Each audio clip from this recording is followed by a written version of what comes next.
കണയന്നൂർ ഗ്രാമീണ വായനശാല ഒരു ജനതയുടെ സാംസ്കാരിക സ്പന്ദനം, എരുവേലിയുടെ മഹനീയ സാന്നിധ്യം. 1944 ആണ് കണയന്നൂർ ഗ്രാമീണ വായനശാല പ്രവർത്തനം ആരംഭിച്ചത്.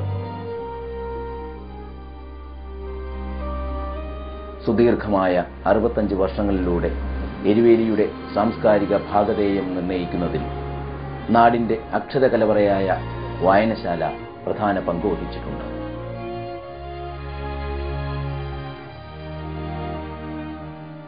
സമൂഹത്തിലെ സമസ്ത മേഖലകളിലുള്ള ആളുകളെയും ഒരു കുടക്കീഴിൽ അണിനിരത്തി ചിന്തകളുടെ, അറിവിന്റെ പുതിയ ഊർജമാണ് വായനശാല തലമുറകൾക്ക് പകർന്നു നൽകിയത്.